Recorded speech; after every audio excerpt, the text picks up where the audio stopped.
भज गोविन्दं भज गोविन्दं भज गोविन्दं मूढमते। सम्प्राप्ते सन्निहिते काले नहि नहि रक्षति डुक्रुञ्जकर्णे। भज गोविन्दं भज गोविन्दं भज गोविन्दं मूढमते। मूढ जहि धनागमतृष्णा कुरु सद्बुद्धि मनसि वितृष्णा। यल्लभसे निज कर्मोपात्तं वित्तं तेन विनोदय चित्तं।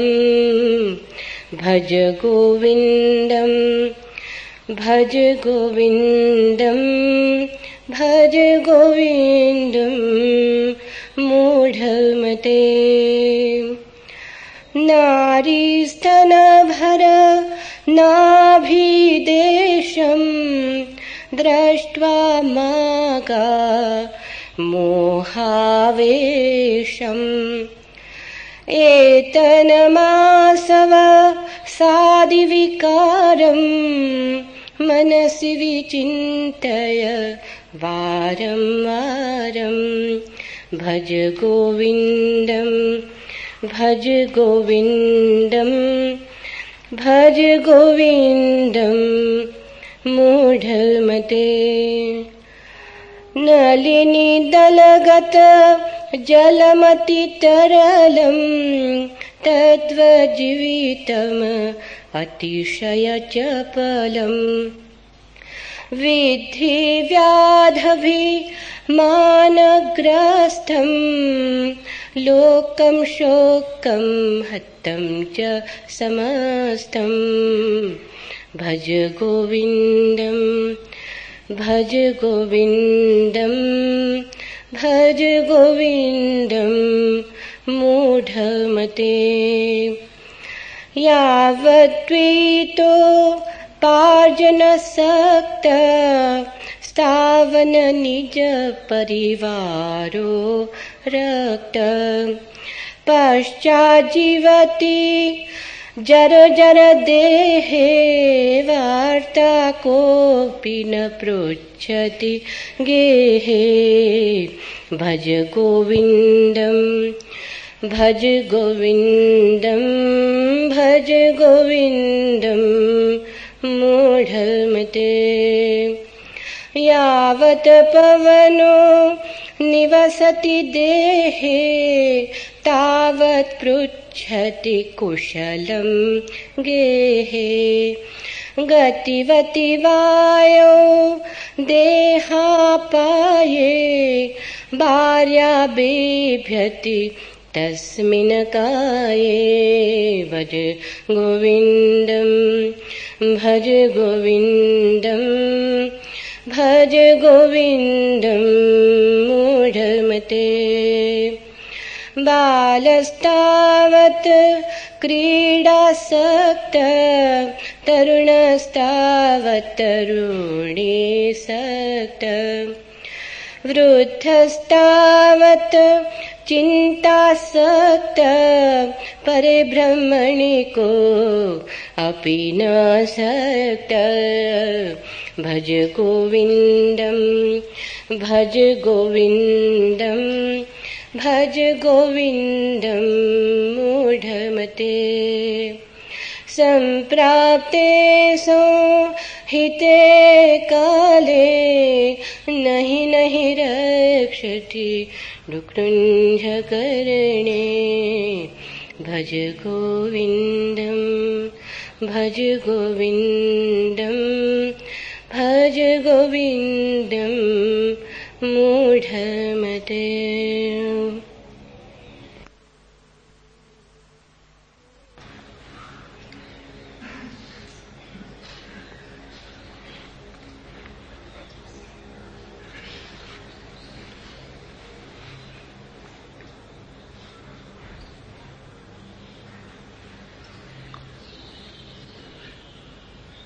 सत्य मिलता है शून्य में और खो जाता है शब्दों में।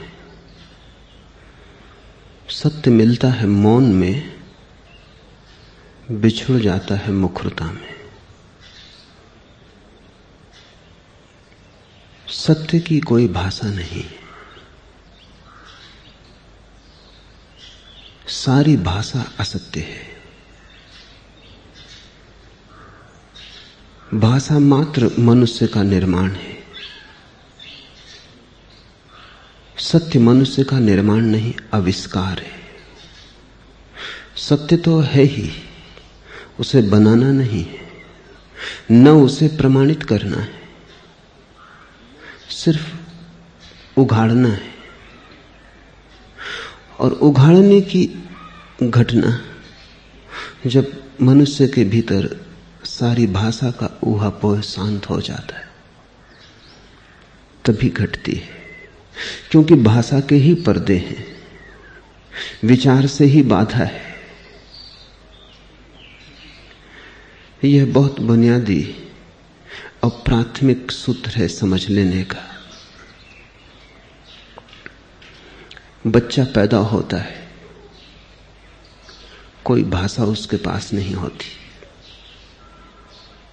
न कोई शास्त्र लेकर आता है, न कोई धर्म, न कोई जाति, न कोई राष्ट्र।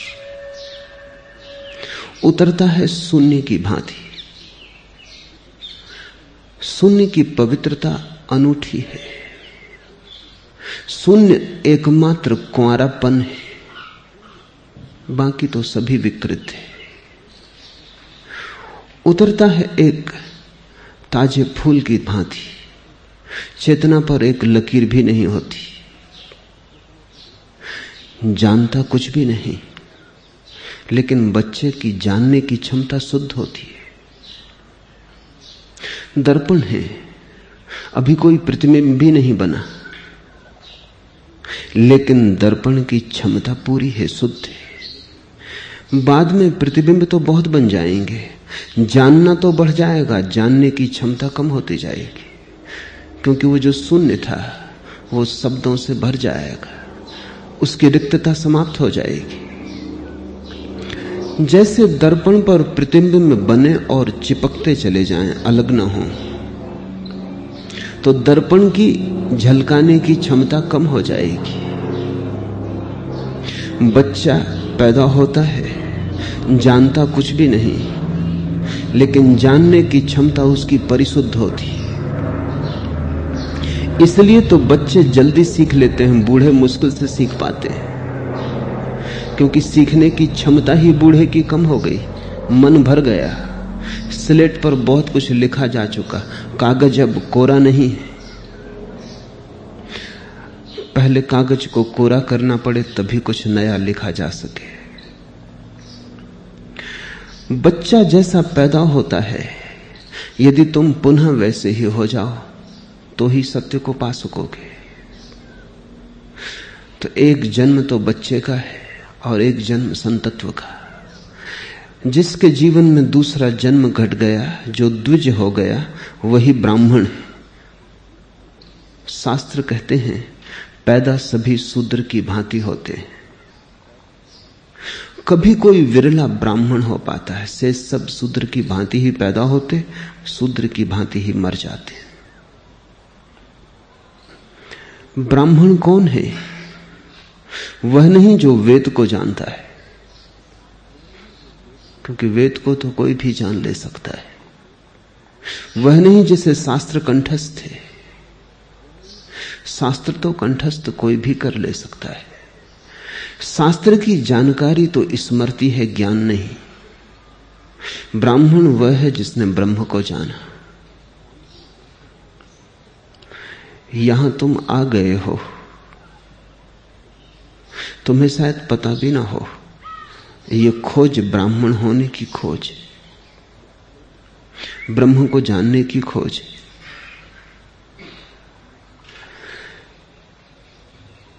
इस मधुर गीत का पहला पद शंकर ने तब लिखा जब वे गांव से गुजरते थे और उन्होंने एक बूढ़े आदमी को व्याकरण के सूत्र रटते देखा। उन्हें बड़ी दया आई। मरते वक्त व्याकरण के सूत्र रट रहा है यह आदमी, पूरा जीवन भी गंवा दिया, अब आखिरी क्षण भी गंवा रहा है। पूरे जीवन तो परमात्मा को स्मरण नहीं किया, अब भी व्याकरण में उलझा है। व्याकरण के सूत्र रटने से क्या होगा? स्वामी राम अमेरिका से वापस लौटे। अमेरिका में उनका गहरा प्रभाव पड़ा। आदमी अनूठे थे, अत्यंत जीवंत वेदांत था उनमें, नगद था परमात्मा, उधार नहीं। एक ज्योतिर्मय पुंज थे। अमेरिका के सरल हृदय पर उनकी बड़ी छाप पड़ी। अमेरिका का हृदय बहुत सरल है। सरल होने का कारण है क्योंकि अमेरिका का कोई अतीत नहीं, कोई परंपरा नहीं, कोई इतिहास नहीं, कुल 300 वर्ष पुराना देश है। बच्चे जैसा सरल चित्त है, बहुत परतें समझ की, ज्ञान की, शास्त्र की नहीं। राम को लोगों ने पूजा, उनके वचनों को ऐसे सुना जैसे वो अमृत का संदेश लाए हो। लोग उनके साथ नाचे और गाए। राम भारत वापस लौटे तो उन्होंने सोचा कि अमेरिका जैसे देश में जहां धर्म की कोई परंपरा नहीं, जहां लोग बिल्कुल ही भौतिकवादी हैं, जब वहां मेरे वचनों का ऐसा प्रभाव हुआ और मेरे व्यक्तित्व ने ऐसी लहर पैदा की, तो भारत में तो न मालूम क्या हो जाएगा। लौटता हूं अपने घर, जहां की परंपरा हजारों साल पुरानी। कब प्रारंभ हुआ जहां का इतिहास सब अंधकार में खो गया है, इतना लंबा है। जहां वेद लिखे गए, उपनिषद रचे गए, गीता निर्मित हुई, जहां बुद्ध, महावीर और शंकर जैसे लोग पैदा हुए, वहां मेरी बात तो ऐसी पकड़ी जाएगी जिससे मैं हीरे बांटता हूं। जब अमेरिका में जहां लोग पदार्थवादी हैं, जो ईश्वर को समझ ही नहीं पाते, जिनके ईश्वर से सारे संबंध टूट गए, जब वहां ऐसा चमत्कार हुआ तो भारत में क्या ना होगा। लेकिन भारत में जो हुआ वो राम ने सोचा भी ना था। यह सोचकर कि उचित होगा कि भारत में प्रवेश मैं काशी से करूं, क्योंकि वही नगरी है। भारत के सारे सौभाग्य का इतिहास काशी के कण कण में छिपा है। बुद्ध ने अपना पहला प्रवचन वहां दिया, शंकर ने अपने विश्व विजय की घोषणा वहां की, वहां जैन तीर्थंकर हुए। काशी से पुराना कोई नगर सारे संसार में नहीं। जेरूसलम भी नया है, मक्का और मदीना भी बहुत नए हैं। काशी प्राचीनतम तीर्थ है, पृथ्वी पर सबसे पहला सभ्य हुआ नगर है। तो राम पहले काशी पहुंचे और उन्होंने पहला प्रवचन काशी में दिया। लेकिन बीच प्रवचन में एक पंडित खड़ा हो गया, उसने कहा कि रुके, संस्कृत आती है? राम कुछ समझ ना पाए। वो एक मस्त आदमी थे, उन्हें संस्कृत आती भी नहीं थी, उर्दू फारसी जानते थे। ये उन्होंने सोचा भी ना था कि संस्कृत का और वेद से और ब्रह्म से और ज्ञान से कोई संबंध है। कोई भी भाषा ना आती हो तो भी आदमी परमात्मा को जान सकता है। कबीर भी जान लेते हैं बिना पढ़े लिखे, मोहम्मद भी जान लेता है बिना पढ़े लिखे। बढ़ी के बेटे जीसस के जीवन में भी वो फूल खिल जाते हैं। कुछ पंडित होना शर्त तो नहीं है। राम चौंके, कहा नहीं संस्कृत तो नहीं आती। वो पंडित हंसने लगा और लोग भी उठ गए। उन्होंने कहा जब संस्कृत ही नहीं आती तो वेदांत कैसे आएगा? पहले संस्कृत सीखो, फिर सिखाने आना। राम उसके बाद हिमालय चले गए और एक बड़ी उदास घटना है कि राम ने सन्यासी का वेश छोड़ दिया।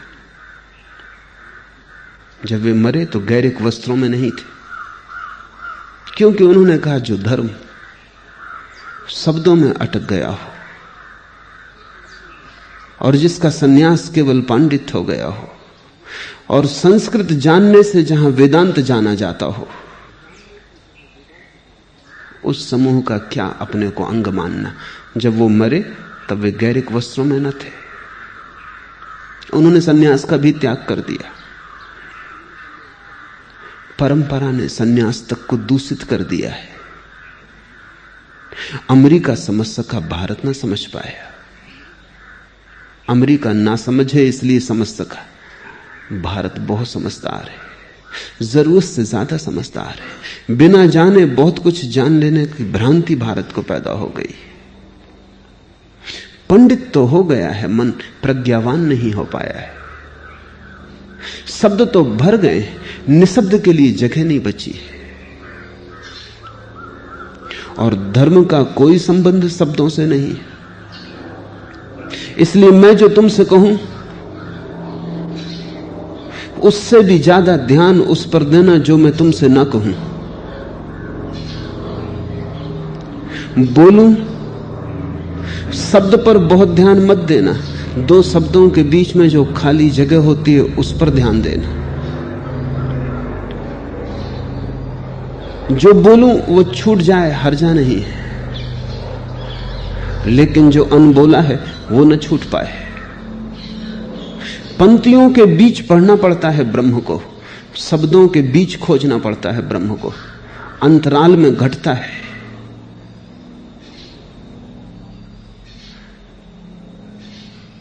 जब मैं चुप रह जाऊं क्षण भर को, तब तुम जागना, तब तुम गौर से मुझे देखना, तब तुम मुझे मौका देना कि मैं तुम्हारे करीब आ जाऊं और तुम्हारे हृदय को सहला सकूं। धर्म व्याकरण के सूत्रों में नहीं, वो तो परमात्मा के भजन में। और भजन जो तुम करते हो उसमें नहीं है। जब भजन भी खो जाता है, जब तुम ही बचते हो, कोई शब्द आसपास नहीं रह जाते, एक शून्य तुम्हें घेर लेता है। तुम कुछ बोलते भी नहीं, क्योंकि परमात्मा से क्या बोलना है। तुम्हारे बिना कहे वो जानता है, तुम्हारे कहने से उसके जानने में कुछ बढ़ती ना हो जाएगी। तुम कहोगे भी क्या? तुम जो कहोगे वो रोना ही होगा, और रोना ही अगर कहना है तो रोकर ही कहना उचित है, क्योंकि जो तुम्हारे आंसू कह देंगे वो तुम्हारी वाणी ना कह पाएगी। अगर अपना अहोभाव प्रकट करना हो तो बोलकर कैसे प्रकट करोगे? शब्द छोटे पड़ जाते हैं, अहोभाव बड़ा विराट है, शब्दों में समाता नहीं, उसे तो नाचकर ही कहना उचित होगा। अगर कुछ कहने को ना हो तो अच्छा है चुप रह जाना, ताकि वो बोले और तुम सुन सको। भजन, कीर्तन, गीत और नाच है, वो भाव को प्रकट करने के उपाय बिना कहे। तुम भजन हो जाओ, तुम गीत हो जाओ, इस तरफ शंकर का इशारा है। ये पद बड़े सरल, सूत्र बड़े सीधे हैं, और शंकर जैसे मेधावी पुरुष ने लिखे।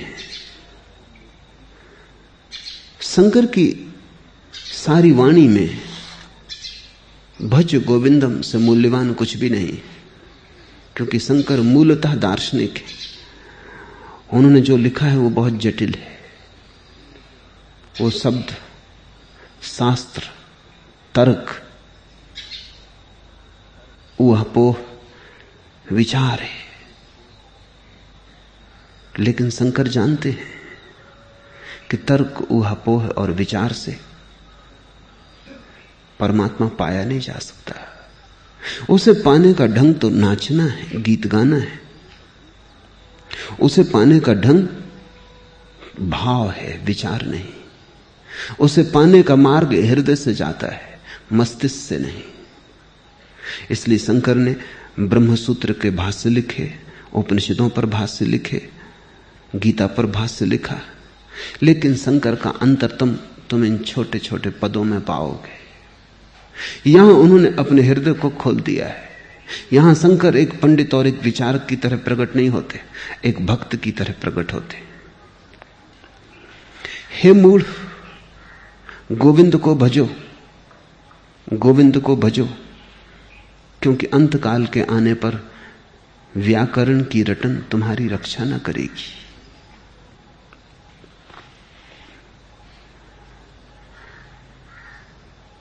हे मूढ़, गोविंद को भजो।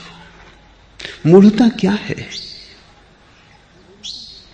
शंकर तुम्हें मूढ़ कहकर कोई गाली नहीं दे रहे हैं।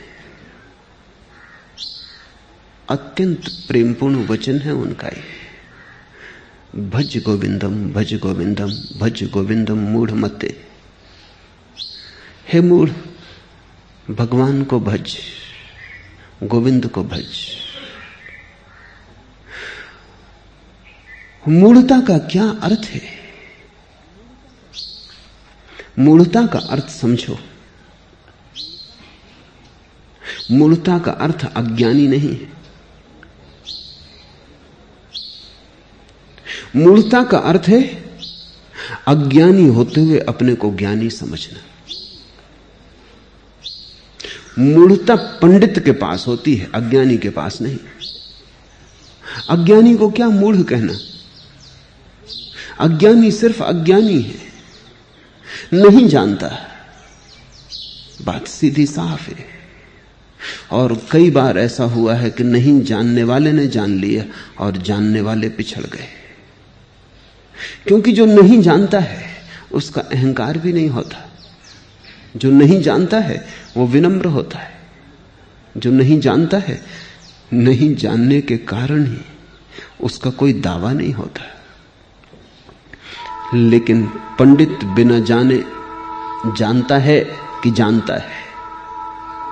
शब्द सीख लिए हैं उसने, ग्रंथों का बोझ उसके सिर पर है। वो दोहरा सकता है व्याकरण के नियम, उन्हीं में डूब जाता है। सूफियों की एक कथा है। एक सूफी फकीर अपनी रोटी कमाने के लिए एक नदी पर लोगों को नाव से पार करवाता था। एक दिन गांव का पंडित उस पार जाना चाहता था, तो सूफी फकीर ने कहा, आपसे क्या पैसे लेने? पैसे भी वो 1-2 पैसे लेता था, आपको ऐसे ही पार करा देंगे। पंडित नाव में बैठा, वे दोनों चले। दोनों ही थे नाव में। पंडित ने पूछा, कुछ पढ़ना लिखना आता है? पंडित और पूछ भी क्या सकता है? जो वो जानता है वही सोचता है दूसरों को भी जना दे। हम वही दूसरों को दे सकते हैं जो हमारे पास है। सूफी फकीर का तेज उसे दिखाई ना पड़ा। पंडित अपने ज्ञान में अंधा होता है। उसने से समझा एक साधारण माझी है, वो एक असाधारण पुरुष था। पंडित जिस परमात्मा की बात सोचता रहा है, सुनता रहा है, वो परमात्मा उस असाधारण पुरुष में मौजूद था। जिसकी पंडित ने अब तक चर्चा की थी, वो उस फकीर में से झांक रहा था। अगर आंख होती तो फकीर में वो सब मिल जाता। जिसके सपने देखे, जिसके शास्त्र पढ़े, प्रत्यक्ष था वहां कोई। लेकिन पंडित ने पूछा पढ़ना लिखना आता है? पंडित को अगर परमात्मा भी मिल जाए तो वो पूछेगा सर्टिफिकेट, कहां तक पढ़े लिखे हो? उसकी अपनी दुनिया है, वो अपने ही शब्दों में, अपने ही शास्त्र में जीता है। उस फकीर ने कहा कि नहीं, पढ़ना लिखना तो बिल्कुल नहीं आता, मैं बिल्कुल गंवार हूं, ना समझ।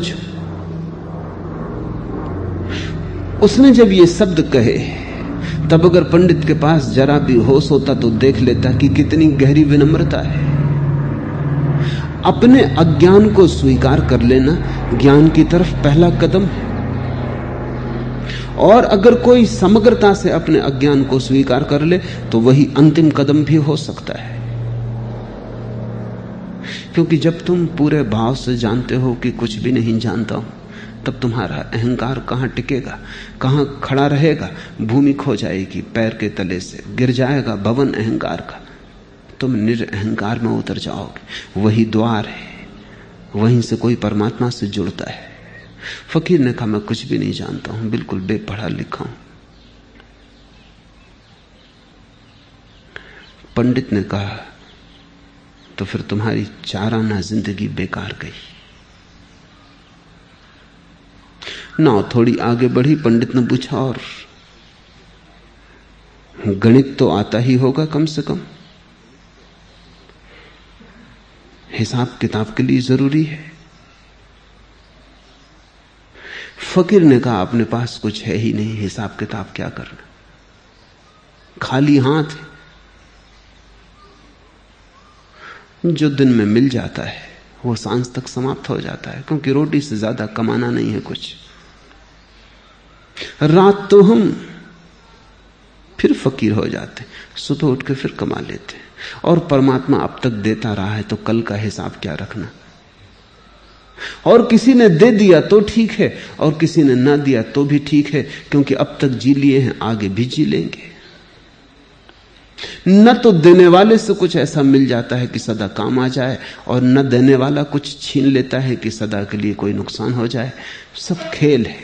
पंडित ने कहा तुम्हारी 8 आना जिंदगी बेकार गई। और तभी अचानक तूफान आ गया और नाव डगमगाने लगी, और नाव अब डूबी तब डूबी होने लगी। फकीर हंसा, क्योंकि पंडित बहुत घबरा गया। मौत सामने देखकर कौन ना घबरा जाएगा।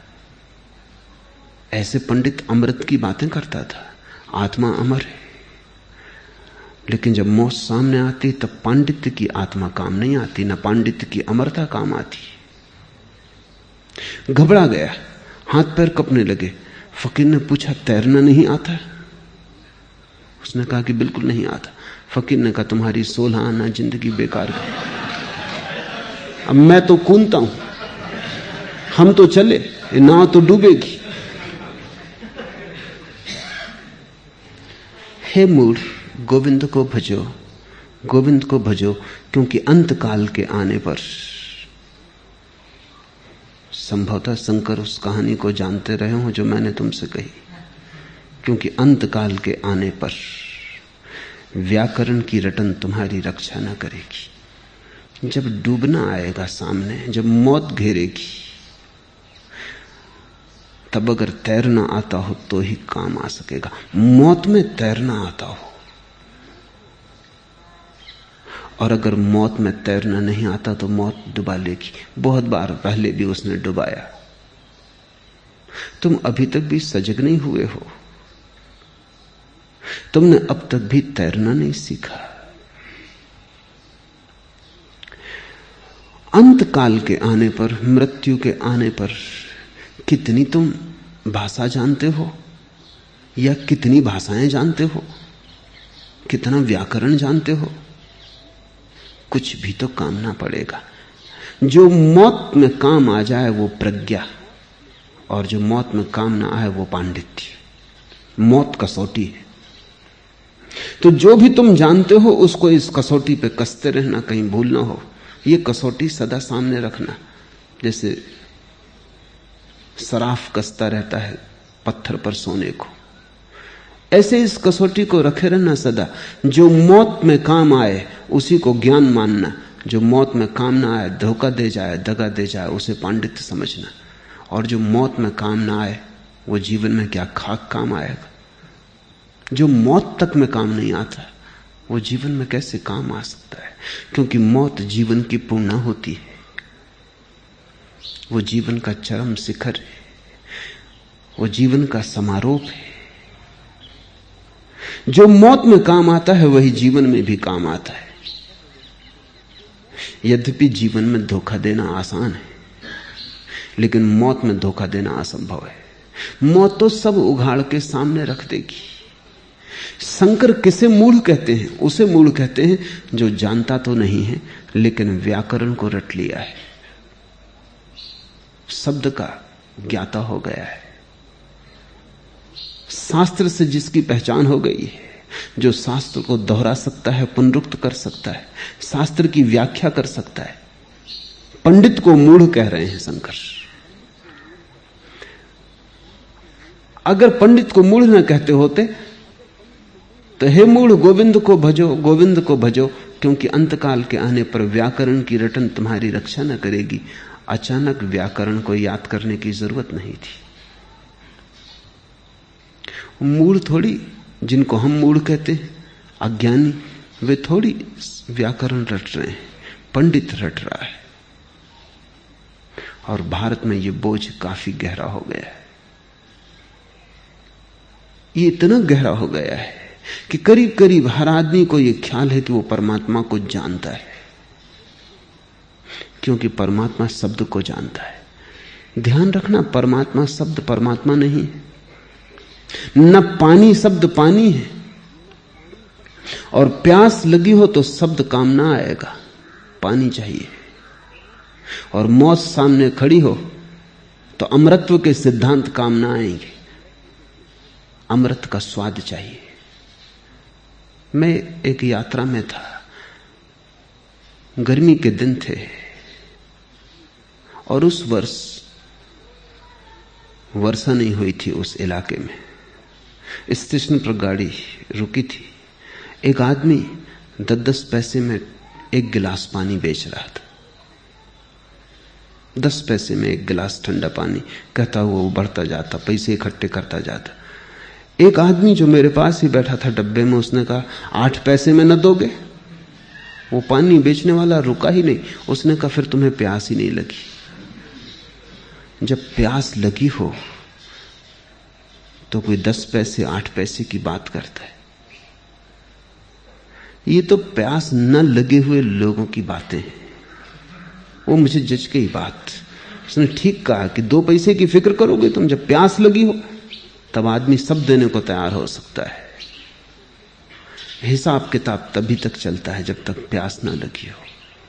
तुम कहते हो तुम हिंदू हो, मुसलमान हो, ईसाई हो, ये सब प्यास न लगे होने की बातें। जब प्यास लगती है तो कौन हिंदू, कौन मुसलमान, कौन ईसाई। जब प्यास लगती है तो तुम परमात्मा को मांगते हो। मंदिर, मस्जिद और गुरुद्वारे से कोई लेना देना नहीं रह जाता। इनसे कहीं प्यास बुझी है।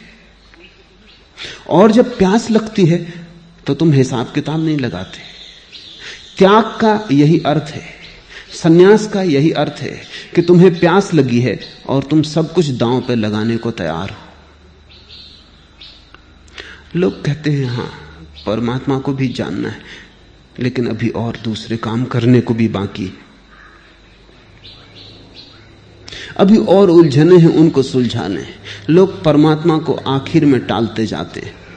वो तुम्हारी जरूरतों के क्यू में बिल्कुल अंत में खड़ा है, और जरूरतों का क्यू कभी पूरा नहीं होता है। वो अंत में ही खड़ा रह जाता है। तुम समाप्त हो जाओगे, तुम उसके पास कभी पहुंच ना पाओगे। एक जरूरत पूरी नहीं होती कि 10 पैदा हो जाती। एक आकांक्षा भर नहीं पाती कि 1000 पैदा हो जाती। वो हमेशा पीछे ही खड़ा रहता है, वो इंच भर नहीं सरक पाता। तुम्हारे जो जीवन की फेहरिस्त है उस पर परमात्मा अंतिम है या प्रथम है, इस पर सब कुछ निर्भर करेगा। जिसकी फेहरिस्त पर वो अंतिम है वो मूढ़ है, और जिसकी फेहरिस्त पर वो प्रथम है वो अमूढ़ है। वो जागने लगा। उसने एक बात ठीक से समझ ली है कि इस जीवन में मैं कुछ भी इकट्ठा कर लूं, मौत उसे छीन लेगी, और जो छीन ही जाना है उसे इकट्ठा करने में समय गंवाना व्यर्थ है। हे मूढ़, गोविंद को भजो। भजने इसे भी समझ लेना जरूरी है, क्योंकि तुम्हें भजन करते लोग मिल जाएंगे और भजन वे नहीं कर रहे। उनका भजन भी ऊपर ऊपर है, मनोरंजन होगा शायद, जीवन को दांव पर नहीं लगाया है। मजा ले रहे होंगे शायद, किसी और गीत से भी इतना मजा मिल सकता था, किसी और संगीत में भी इतनी ही खुशी हो सकती थी। लेकिन भजन का अर्थ है तुम्हारे पूरे प्राण से कोई आह उठती है, तुम्हारे पूरे प्राण से कोई आवाज उठती है, तुम्हारे पूरे प्राण दांव पर लगे, जैसे जीवन मरण का सवाल हो। गोविंद को भजना हो तो खुद को गंवाना जरूरी है। खुद को बचाना चाहा और गोविंद को भजना चाहा तो तुम अपने को ही धोखा दोगे। भजन की बड़ी आत्यंतिकता है, चरमता है। रामकृष्ण को कोई राम का नाम भी ले देता, सिर्फ नाम, रास्ते पर चलते वक्त शिष्यों को ख्याल रखना पड़ता कि कोई जयराम जी ना कर ले, कोई अजनबी आदमी जयराम जी कर ले, वो वहीं खड़े हो जाते, भावाविष्ट हो जाते, हर्षोन्मादा हो जाता, नाचने लगते बीच सड़क पर। शिष्यों की बड़ी फजीयत हो जाती, पुलिस वाला आ जाता कि हटाओ यहां से, क्या मचाया हुआ है।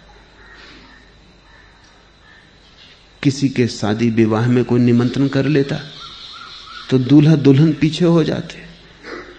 किसी ने ऐसे नाम ले दिया, एक मित्र के घर बुला लिया था लोगों ने, वक्त था उनका, बुला लिया कि शादी में आशीर्वाद दे देंगे। लड़की की शादी थी,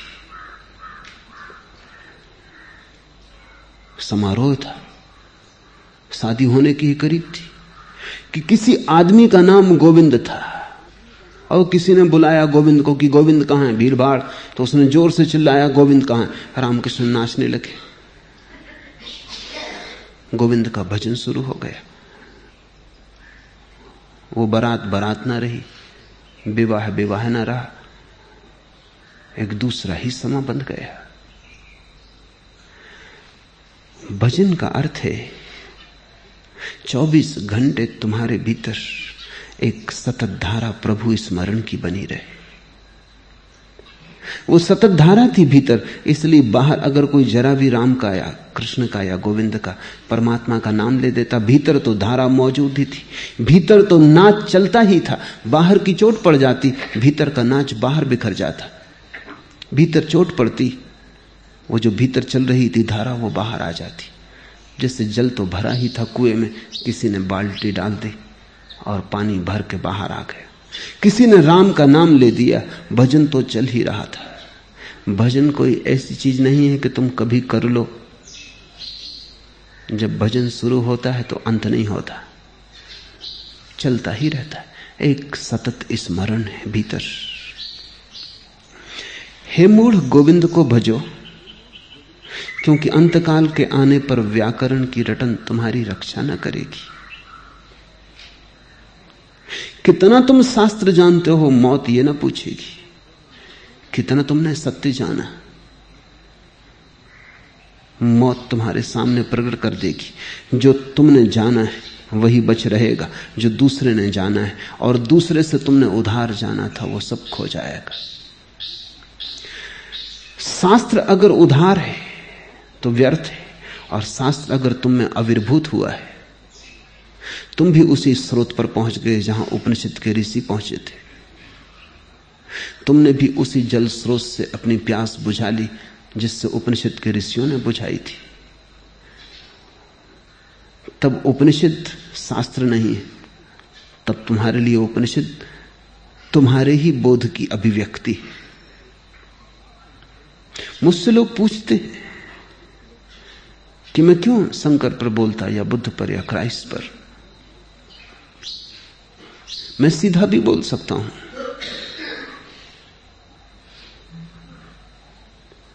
मैं सीधा ही बोल रहा हूं उनसे, मैं कहता हूं, क्योंकि शंकर के इस गीत में शंकर ने वही कहा है जो मैं कहना चाहूंगा,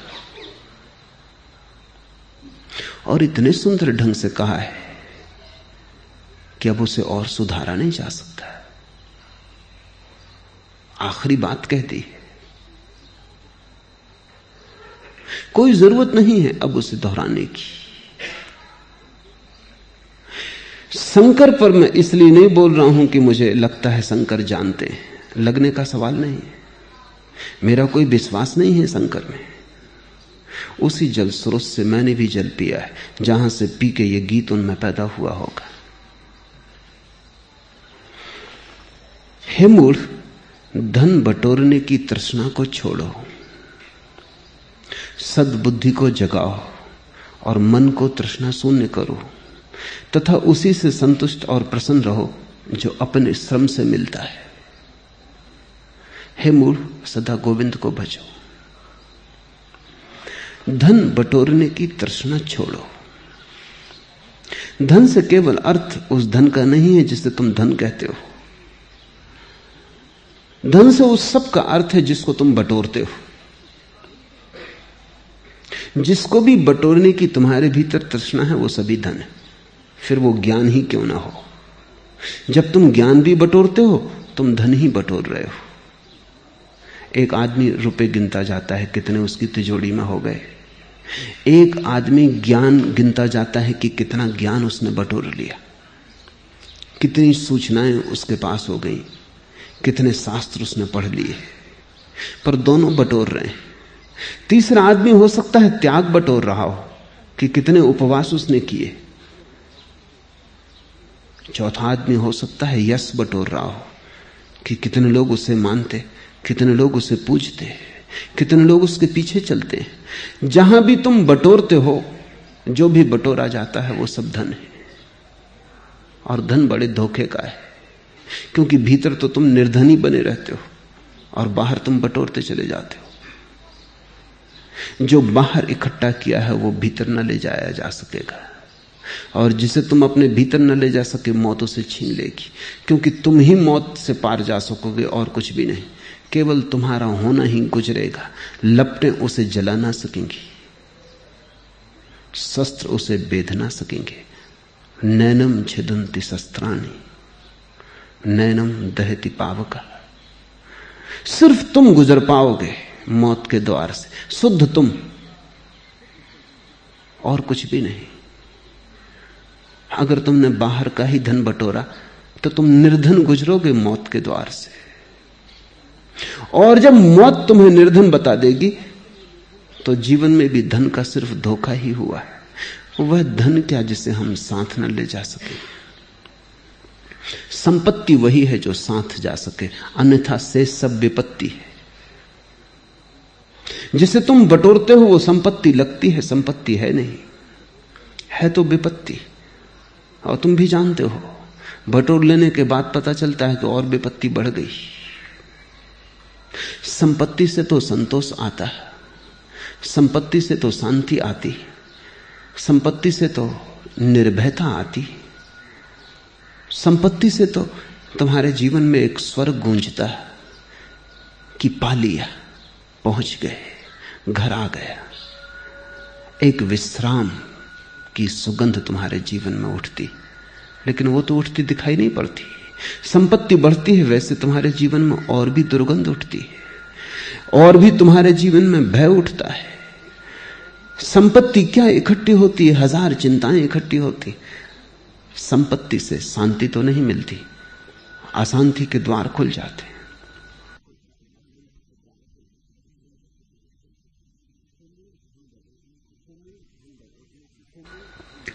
हे मूढ़, धन बटोरने की तृष्णा को छोड़ो, बटोरने की ही तृष्णा को छोड़ो। बटोरने का इतना पागलपन क्यों है? मैं एक घर में रहता था। उस घर के जो मालिक थे वो बटोरने के शुद्ध अवतार थे। कोई भी चीज जो व्यर्थ भी हो गई उसे भी संभाल के रख लेते। उनका घर एक कबाड़खाना था। उसमें वो कैसे जीते थे यही बड़ा मुश्किल, कैसे रहते थे यही बड़ा मुश्किल। एक दिन मैं सामने बगीचे में खड़ा था, वो मुझसे बात कर रहे थे और उनका छोटा लड़का एक बुहारी टूटी, किसी काम की नहीं, सिर्फ पिछली ठूंठ ही बची थी, उसे बाहर फेंक गया। तत्क्षण मैंने देखा कि वो बेचैन हो गए।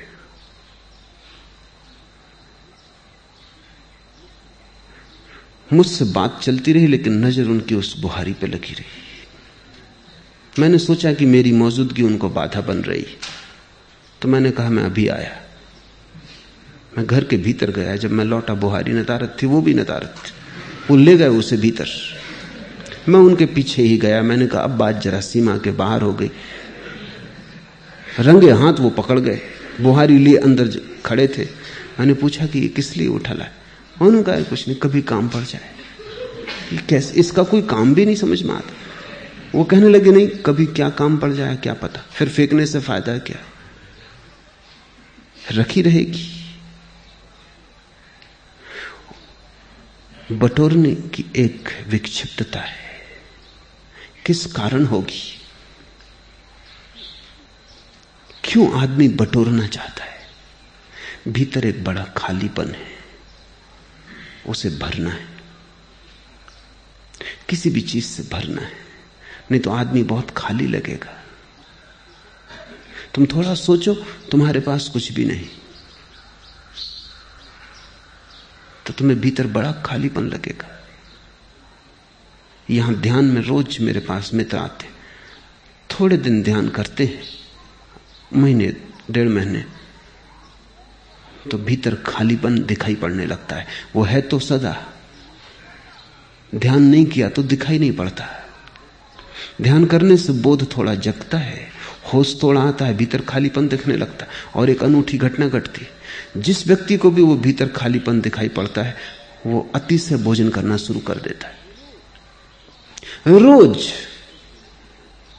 1-2 मामले मेरे पास आते हैं कि वो कहते हैं हम क्या करें, ये क्या हुआ, इतना भोजन हम कभी भी नहीं करते थे, ये ध्यान ने तो हमें बड़ी मुश्किल में डाल दिया, बस भोजन की धुन सवार रहती है। तुम उनको कहता हूं कारण है, कारण ये कि ध्यान ने तुम्हें भीतर की रिक्तता दिखाई। अब रिक्तता को भरना है। रिक्तता काटती है, कुछ भी नहीं है भीतर तो आदमी कुछ भरना चाहता है। धन से, पद से, प्रतिष्ठा से तुम अपने को भरते हो, चारों तरफ चीजें इकट्ठी कर लेते हो, उनके बीच बैठ जाते हो निश्चिंत होकर। लगता है कुछ तुम्हारे पास है। जिनके पास कुछ भी नहीं है उन्हें बटोरने की आकांक्षा पैदा होती। जिनके पास कुछ है उन्हें बटोरने का कोई सवाल नहीं, वे अपने में काफी है। खुद का होना ही इतना भराव है कि अब और कुछ बटोरने का सवाल नहीं। इसलिए तो हमने बुद्ध को पूजा, महावीर को पूजा, शंकर को पूजा, क्योंकि हमने देखा इनमें कि इनकी संपदा इनके भीतर है। कुछ है इनके भीतर कि उसके कारण खालीपन मिट गया है। कोई प्रकाश है भीतर जिसके कारण अब भीतर की रिक्तता पूर्णता हो गई। भीतर का शून्य सत्य हो गया है। ध्यान शून्य लाता है। अगर तुमने जल्दबाजी की तो शून्य को भरने की तृष्णा पैदा होगी। अगर जल्दबाजी न की और तुम शून्य के साथ रहने को राजी हो गए, तुमने उसे स्वीकार कर लिया, तो तुम पाओगे धीरे धीरे शून्य अपने आप भर दिया गया। क्योंकि प्रकृति शून्य को बर्दाश्त नहीं करती। शून्य तुम करो, भर देती है प्रकृति। न परमात्मा शून्य को बर्दाश्त करता है। तुम शून्य पैदा करो, परमात्मा भर देता है। शून्य भर चाहिए, पूर्ण तो उतर आता है। जैसे कहीं गड्ढा हो, वर्षा हो, तो सारा पानी चारों तरफ से दौड़ के गड्ढे में भर जाता है। ऐसे ही तुम जब शून्य होते हो, परमात्मा चारों तरफ से तुम्हारी तरफ दौड़ने लगता है। तुमने गड्ढा बना दिया, अब भरना उसे है। आधा तुम करते हो, आधा परमात्मा करता है। और तुम्हारा करना कुछ खास नहीं, असली करना तो उसी का है। तुम्हारा करना इतना ही है कि तुम खाली होने को राजी हो जाओ। इसलिए सारे बुद्ध पुरुष भरने की तृष्णा से बचो, बटोरने की तृष्णा से बचो, इसका इतना आग्रह करते हैं। क्योंकि अगर तुमने स्वयं ही भर लिया तो तुम परमात्मा को भरने का मौका ही नहीं देते हो। मैंने एक कहानी सुनी है कि कृष्ण भोजन को बैठे, रुक्मणी ने थाली लगाई, एक कौर लिया होगा मुश्किल से कि हड़बड़ा कर भागे। रुक्मणी समझ ना पाई, लेकिन द्वार तक गए, वापस लौट आए, फिर बैठ गए थाली पर। रुक्मणी ने कहा, बेबूझ हो गई बात, किस लिए भागे और फिर क्यों द्वार से वापस लौट आए? भागे तो ऐसे जैसे कहीं आग लग गई हो। क्या भोजन कैसे किया जा सकता है? आग पहले बुझानी होगी। और लौट आए ऐसे जैसे कुछ भी ना हुआ था। ये क्या किया? कृष्ण ने कहा, जरूर आग लग गई थी, भागा, लेकिन द्वार तक पहुंचा कि आग बुझ गई, लौट आया। मेरा एक भक्त एक राजधानी की सड़क से गुजर रहा है, लोग उस पर पत्थर फेंक रहे हैं, लहू बह रहा है उसके माथे से, और वो गोविंद गोविंद किए जा रहा है। वो न तो उत्तर दे रहा है, न बचाव कर रहा है। उसने अपने को बिल्कुल मेरे हाथों में छोड़ दिया। भागना एकदम अनिवार्य था। जो इस भांति असहाय हो जाए, भगवान को उसकी तरफ भागना ही पड़ता है। जो इतना शून्य हो जाए कि पत्थर पड़ रहे हैं, उनसे बचाव भी ना करे, भागे भी ना, उत्तर भी ना दे, तो सारा अस्तित्व उसकी रक्षा के लिए आ जाता है। गड्ढा हो गया, चारों तरफ से जलधार बहने लगती, उसे भरने को, उसे झील बनाने को। फिर रुक्मणी ने पूछा, लौट क्यों आए? कृष्ण ने कहा, लेकिन जब तक मैं द्वार पर पहुंचा, उसने अपना चित्त ही बदल लिया। उसने खुद ही पत्थर हाथ में उठा लिया। अब वो खुद ही जवाब दे रहा है, मेरी कोई जरूरत ना रही। परमात्मा की जरूरत वही है जहां तुम असहाय हो, और तुम्हारी असहाय अवस्था से गोविंद गोविंद का नाम निकल जाए, भजन हो गया। कोई शब्द कहने की जरूरत नहीं कि तुम गोविंद गोविंद चिल्लाओ,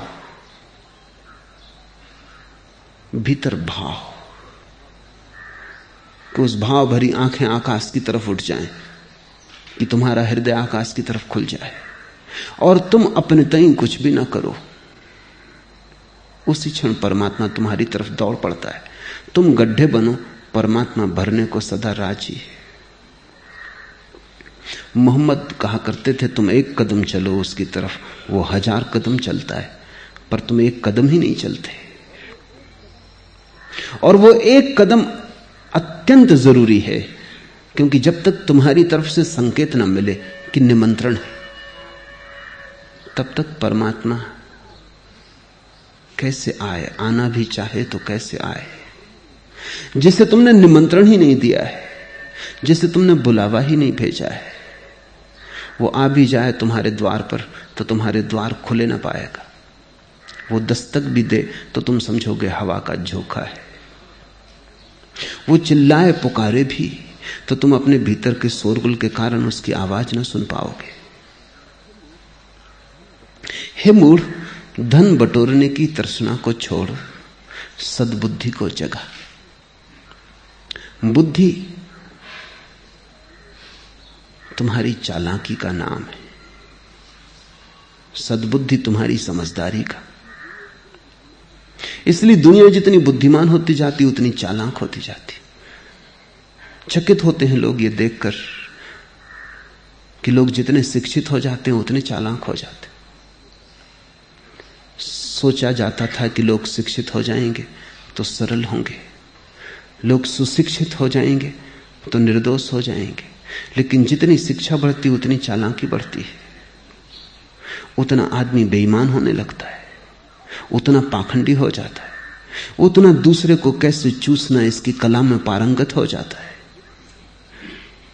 बुद्धि यानी संसार में कुशलता, सद्बुद्धि यानी परमात्मा में कुशलता।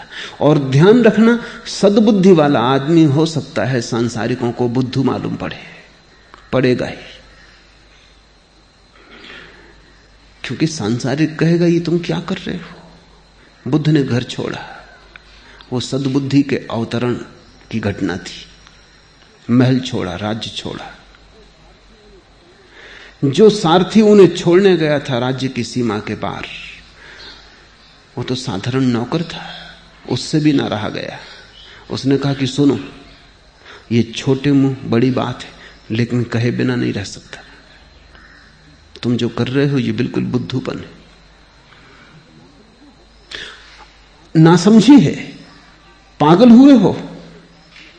सारी दुनिया राजमहल चाहती, साम्राज्य चाहती, सौभाग्य से तुम्हें मिला है, और अभाग्य तुम कि तुम छोड़ के जा रहे हो। तुम्हारी जैसी सुंदर पत्नी कहां पाओगे? ये धन, सुख, सुविधा, ये राजमहल, ये परिवार, ये सम्मान कहां पाओगे? लौट चलो। बूढ़ा सारथी, वो भी बुद्ध से ज्यादा समझदार है, वो भी सलाह दे रहा है। बुद्ध ने कहा तुम्हारी बात मैं समझता हूं, लेकिन तुम जहां महल देखते हो वहां मैं सिवाय आग लगी लपटों के और कुछ भी नहीं देखता, और जहां तुम सौंदर्य देखते हो वहां मैं मौत को छिपा देख लिया हूं, और जहां तुम धन देखते हो वहां सिर्फ धन का धोखा है। मैं असली धन की खोज में जाता हूं। सुनो, मैं असली घर की खोज में जाता हूं, क्योंकि ये घर तो छीन लिया जाएगा। मैं उस घर की तलाश में हूं जो छीना ना जा सके, और जब तक वो ना मिल जाए तलाश नहीं रुकेगी। उसके लिए मैं सब गंवाने को तैयार हूं, क्योंकि ये तो छीन ही जाएगा। इसको दांव पर लगाने में हर्ज क्या है? दिन समय की बात है, आज है कल छिन जाएगा। जो कल छिन ही जाएगा, अगर उसको दांव पे लगाने से कुछ ऐसा मिलता हो जो कभी ना छिने, तो ये सौदा महंगा नहीं। बुद्ध को सद्बुद्धि पैदा हुई है, सारथी बुद्धिमान है। बुद्ध लौटे घर 12 वर्ष बाद। सद्बुद्धि का दिया पूरा जल चुका है, वे रोशन हो गए, लेकिन बाप नाराज। बाप ने कहा ना समझी छोड़ो, घर वापस लौट आओ। तुमने मुझसे धोखा किया है, तुमने अपनी पत्नी से धोखा किया है, तुमने अपने नवजात बेटे से धोखा किया है, लेकिन फिर भी मैं तुम्हें माफ कर दूंगा, क्योंकि पिता का हृदय, मैं तुम्हें माफ कर दूंगा। तुम वापस लौट आओ। ये शोभा नहीं देता ये भीख मांगना सड़कों पर। किसके तुम बेटे हो और तुम्हें भीख मांगने की जरूरत क्या है? तुम्हें अगर इसी तरह का शौक हो तो हजारों लोगों को तुम रोज भीख बांट सकते हो, मांगने की क्या जरूरत है? बुद्ध अभी भी बुद्ध के पिता को बुद्धू ही मालूम पड़ रहे हैं। सांसारिक बुद्धि को धार्मिक सद्बुद्धि नासमझी मालूम पड़ती है। लोग समझते हैं कि ये तो पागलपन है, ये क्या कर रहे हो? लेकिन जिसको सद्बुद्धि जगती है उसे लगता है कि बुद्धि बिल्कुल नासमझी है, और तुम्हें निर्णय करना होगा, क्योंकि इस निर्णय के बिना कोई आदमी धर्म के जगत में प्रवेश नहीं कर सकता। जब तक तुम्हें सांसारिक बुद्धि मूढ़ता न मालूम पड़ने लगे, तब तक सद्बुद्धि की किरण तुम्हें मिल ना सकेगी। सांसारिक बुद्धि जब तुम्हें मूढ़ता मालूम होने लगे, सांसारिक चालाकी जब तुम्हें अपने को ही धोखा देना मालूम होने लगे, और सांसारिक यश पद प्रतिष्ठा जब तुम्हें असफलता दिखाई पड़ने लगे, तब तुम्हारे भीतर सद्बुद्धि का अंकुरण होगा। सद्बुद्धि को जगाओ और मन को तृष्णा शून्य करो, तथा उसी से संतुष्ट और प्रसन्न रहो जो अपने श्रम से मिलता है। ये सभी धनों के संबंध में सच है।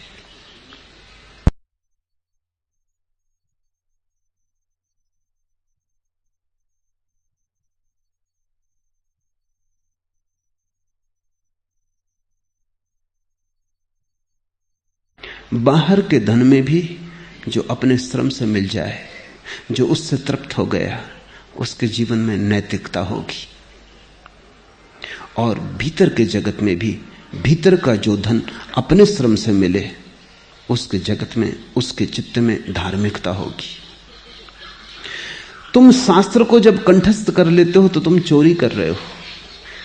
वो जो शास्त्र में छिपा ज्ञान है वो तुमने श्रम से नहीं पाया है, वो तुम सिर्फ चुरा रहे हो। वो उधार है, बासा है। तुम किसी दूसरे की बात पकड़ लिए हो। उस पर अपने भवन को मत बनाना। वो रेत पर खड़ा किया हुआ भवन, हवा का छोटा सा झोंका उसे गिरा देगा।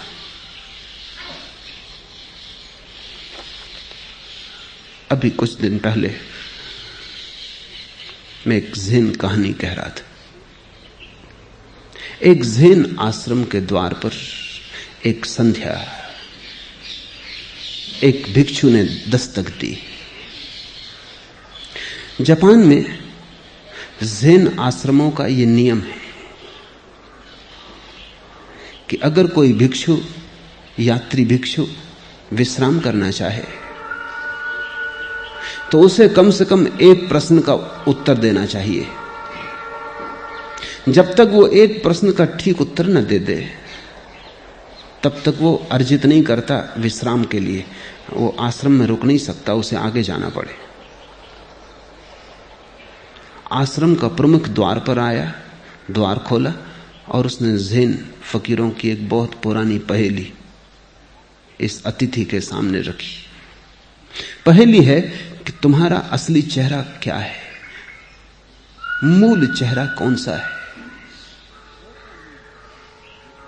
वैसा मूल चेहरा जो तुम्हारे मां और बाप के पैदा होने के पहले भी तुम्हारा ही था। ये आत्मा के संबंध में एक प्रश्न है, क्योंकि मां और बाप से जो मिला वो शरीर है, शरीर का चेहरा भी उनसे मिला। तुम्हारा ओरिजिनल मौलिक मुखाकृति क्या है, तुम्हारा स्वभाव क्या है। और ज़ेन फकीर कहते हैं इसका उत्तर शब्दों से नहीं दिया जा सकता है, इसका उत्तर तो जीवंत अभिव्यक्ति होनी चाहिए। जैसे ही यह सवाल पूछा गया, उस अतिथि फकीर ने अपने पैर से जूता निकाला और पूछने वाले के चेहरे पर जूता मारा। पूछने वाला पीछे हट गया। झुक के उसने सलाम की, नमस्कार किया और कहा, स्वागत है, भीतर आओ। दोनों ने भोजन किया, फिर जलती हुई अंगीठी के पास बैठकर दोनों रात बात करने लगे। मेजबान ने मेहमान से कहा, तुम्हारा उत्तर अद्भुत था। मेहमान ने पूछा, तुम्हें स्वयं इस उत्तर का अनुभव है?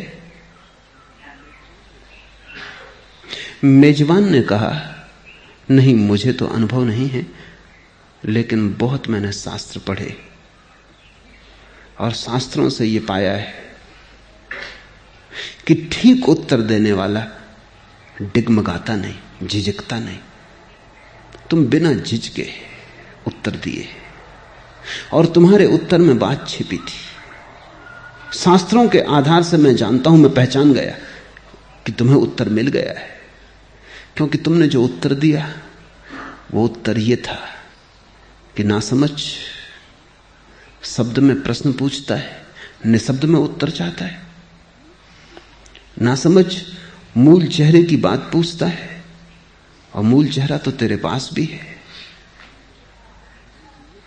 इसलिए मैं जूते मार के तेरे चेहरे को उत्तर दे रहा हूं कि यह चेहरा मूल नहीं है, जूता मारने योग्य है। मेजबान ने कहा कि मैं समझ गया तेरा उत्तर, शास्त्र मैंने पढ़े हैं और उसमें ऐसे उत्तर लिखे। मेहमान कुछ बोला ना, चुपचाप चाय की चुस्की लेता रहा। तब जरा मेजबान को शक हुआ। उसने गौर से इसके चेहरे को देखा। इसके चेहरे में उसे कुछ प्रतीत हुआ जो बड़ा असंतोषदायी था। उसने फिर से पूछा कि मित्र, मैं एक बार फिर पूछता हूं, तुझे भी वस्तुतः उत्तर मिल चुका है या नहीं? मेहमान ने कहा, मैंने भी बहुत शास्त्र पढ़े और जहां से तुमने मुझे पहचाना कि उत्तर मिल गया, वहीं से मैंने ये उत्तर पढ़ा है। उत्तर तो मुझे भी नहीं मिला है। शास्त्र भयंकर धोखा हो सकता है, क्योंकि शास्त्र में उत्तर लिखे, लेकिन शास्त्र के उत्तर को दोहराना वैसे ही है जैसे गणित की किताब के पीछे उत्तर दिए होते हैं। तुम गणित पढ़ो, उल्टा के किताब के पीछे उत्तर देख लो, तो उत्तर तो तुम सही दे दोगे, लेकिन उस प्रश्न से उत्तर तक पहुंचने का जो मार्ग है, जो विधि है, वो तुम्हारे पास ना होगी। उत्तर कितना ही सही हो, तुम गलत ही रहोगे, क्योंकि तुम तो विधि से गुजरते तभी निखरते। उत्तर दूसरे का काम नहीं आ सकता, उत्तर अपना ही चाहिए। और परमात्मा तुम्हारी शास्त्रीय परीक्षा ना लेगा, अस्तित्वगत परीक्षा है। क्या तुमने सुना, क्या तुमने पढ़ा, यह ना पूछेगा, क्या तुमने जिया। अगर तुम्हारे जीवन में ही तुम्हें उत्तर मिला हो तो तुम्हारे श्रम से मिला है। तो चाहे धन बाहर का हो, अगर बाहर के धन को तुम श्रम से कमाओ तो तुम्हारे जीवन में नैतिकता होगी, और अगर भीतर के धन को तुम श्रम से कमाओ तो तुम्हारे जीवन में धार्मिकता होगी, प्रामाणिक धर्म होगा। इसी को स्वामी राम ने नगद धर्म कहा है। उधार धर्म, नगद धर्म। उधार धर्म ऐसा है, उत्तर तो सब सही, लेकिन नपुंसक, कोरे, खाली, चली हुई कारतूस जैसे। उसको बंदूक में रख के चलाने की कोशिश मत करना, हंसी होगी जगत में। वो चली हुई कारतूस है। लेकिन अधिकतर लोग यही कर रहे हैं, दूसरों के उत्तर दोहरा रहे हैं, यंत्रवत दोहराए चले जा रहे हैं। अपना प्रश्न भी उन्होंने अब तक नहीं खोजा है, अपना उत्तर तो बहुत दूर। अभी उन्हें यह भी पता नहीं है कि हमारे अस्तित्व का प्रश्न क्या है जिसकी हम खोज कर रहे हैं। हम क्या जानना चाहते हैं, इसका भी अभी ठीक ठीक पता नहीं है। हे मूढ़, धन बटोरने की तृष्णा छोड़, सद्बुद्धि को जगा, उसी से संतुष्ट और प्रसन्न रह जो श्रम से मिलता है। हे मूढ़, सदा गोविंद को भजो। नारी के रूप, स्तन और नाभि प्रदेश को देखकर मोहाविष्ट मत हो जाओ। वे सब मांस के विकार मात्र हैं, ऐसा विचार मन में बार बार करो। और हे मूढ़, सदा गोविंद को भजो।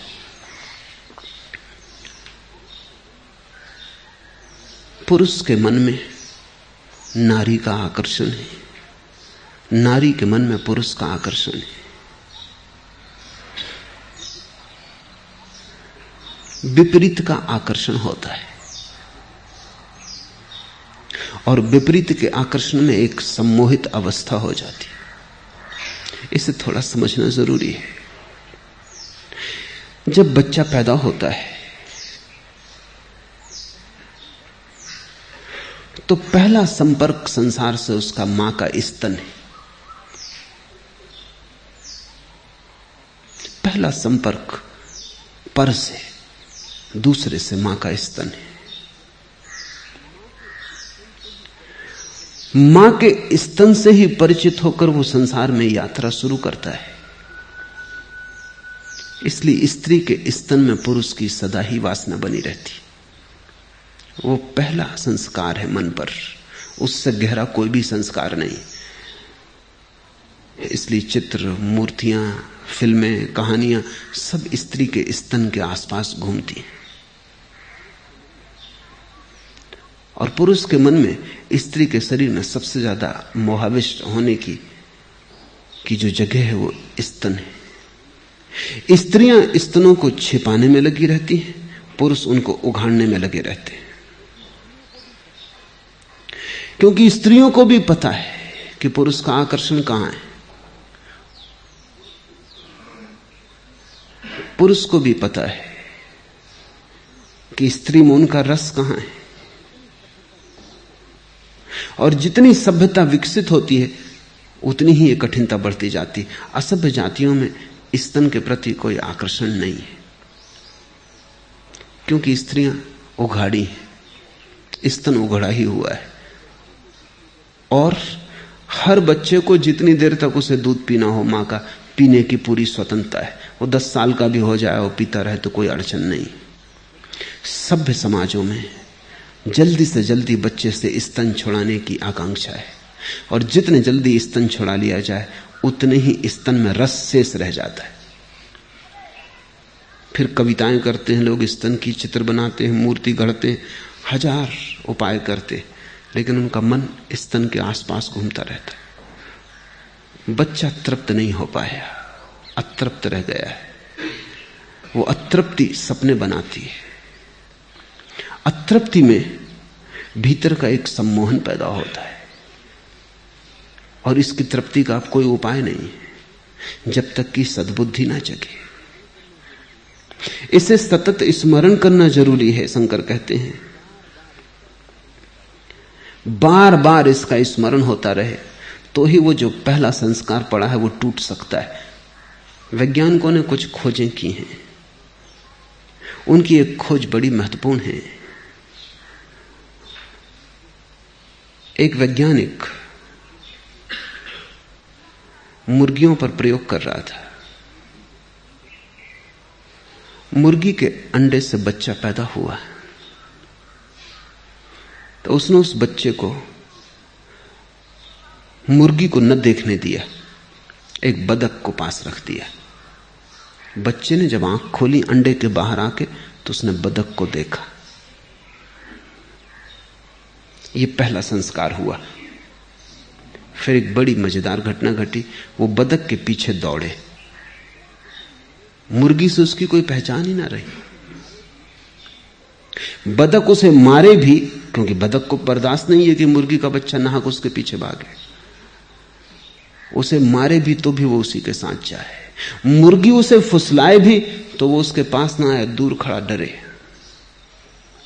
बतखों का जो कटघरा था उसमें वो सोना चाहे रात को, और बतखें उसे मार मार के बाहर निकाल दें, और मुर्गी उसे फुसला के अपने कटघरे में ले जाना चाहे, जहां सभी मुर्गियां उसका स्वागत करने को तैयार हैं, लेकिन वो वहां जाने को तैयार नहीं। पहला इम्प्रिंट, पहला संस्कार बड़ा बहुमूल्य है, वो जीवन भर पीछा करता है। मनुष्य के जीवन में जो भी पहली घटना घटती है वो सदा पीछा करती, और फिर जीवन भर चित्त उसके आसपास सपने गूंथता है। स्त्री के शरीर में या पुरुष के शरीर में ऐसा क्या है जिसमें इतना आकर्षण है?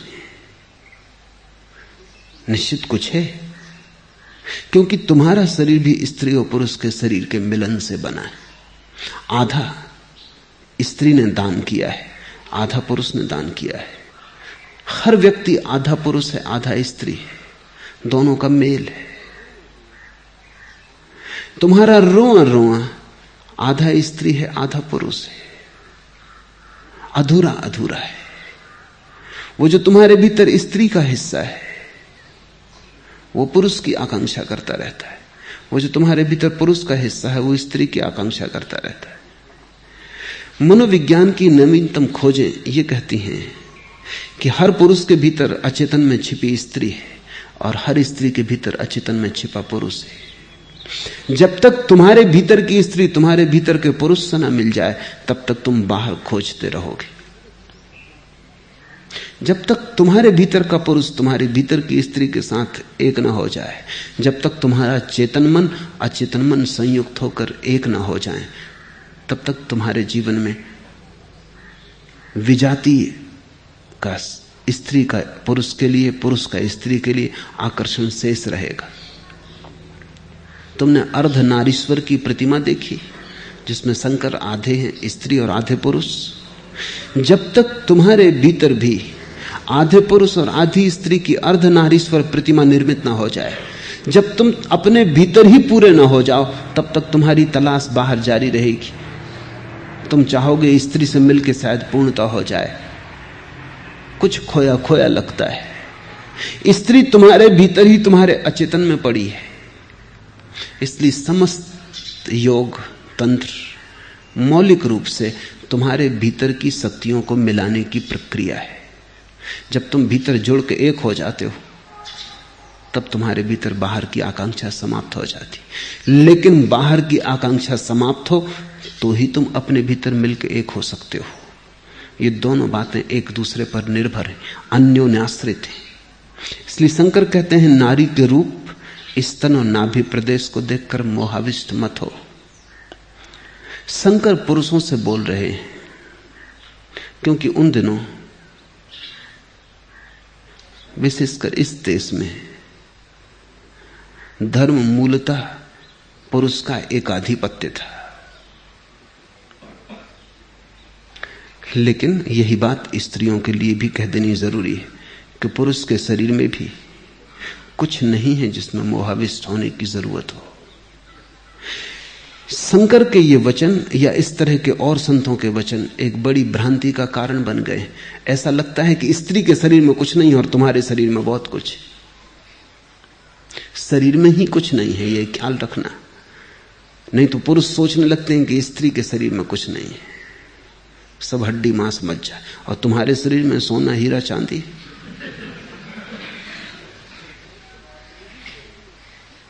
जब तक तुम अपने ही शरीर में हड्डी मांस मज्जा ना देख पाओगे, तब तक तुम स्त्री के शरीर में भी ना देख पाओगे। इससे स्त्री की निंदा करने का एक परंपरा बन गई। पुरुष सोचने लगे कि जैसे स्त्री ने उन्हें बंधन में डाला है, तो फिर स्त्री को किसने बंधन में डाला है? पुरुष सोचने लगे कि स्त्री ही मोक्ष में बाधा है। अगर स्त्री मोक्ष में बाधा है तो स्त्री के लिए मोक्ष में कौन बाधा है? स्त्रियां तो फिर बिना बाधा के मोक्ष पहुंच जाएंगी। थोड़ा सोचो तो, उनके जीवन में कोई बाधा ही नहीं है तो मोक्ष में कोई अड़चन नहीं, वो तो ऐसे ही पहुंच जाएंगी।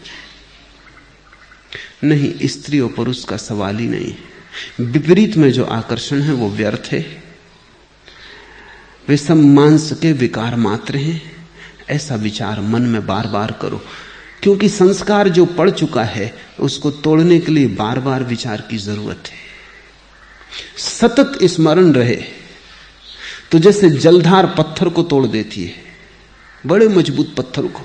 जब पहली दफा जलधार गिरती, कौन सोचेगा कि जलधार पत्थर को तोड़ पाएगी? लेकिन एक वक्त आता है कि जलधार तो बनी रहती, पत्थर रेत के कण कण होकर बह जाता है। संस्कार बड़ा कठोर है, बड़ा गहरा है, लेकिन अगर विचार की जलधार बूंद बूंद भी टपकती रही तो एक दिन तुम अचानक पाओगे कि पत्थर टूट गया और बह गया। और जिस दिन तुम्हारे संस्कार बह जाते हैं तुम मुक्त हो जाते हो। और हे मूढ़, सदा गोविंद को भजो। और गोविंद के भजन को शंकर कह रहे हैं, निरंतर साधे रहो, कुछ भी करो, लेकिन लौट लौट के गोविंद के भजन को। गोविंद के भजन का अर्थ है जो दिखाई पड़ रहा है वो काफी नहीं है, पर्याप्त नहीं है, पूरा नहीं है।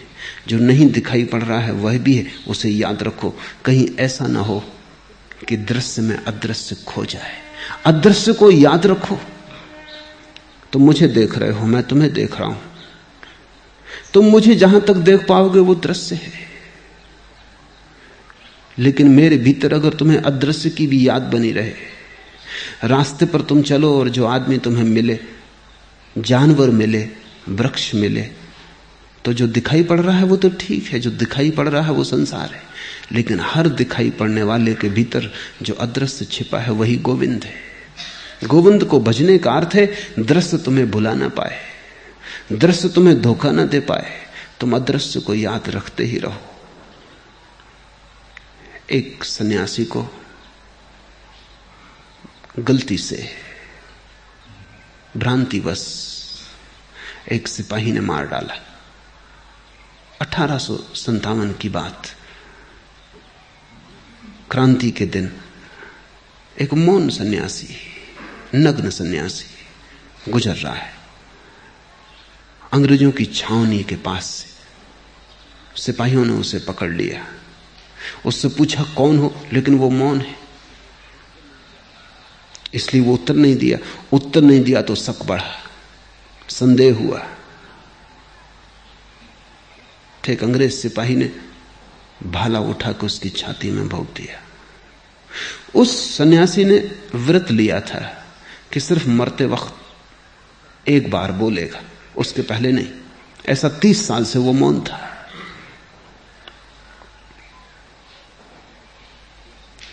जब भाला उसकी छाती में छिदा, खून का फवारा फूट पड़ा, तब उसने सिर्फ एक वचन उपनिषद का कहा, तत्वमसि श्वेतकेतु, तू भी वही है श्वेतकेतु।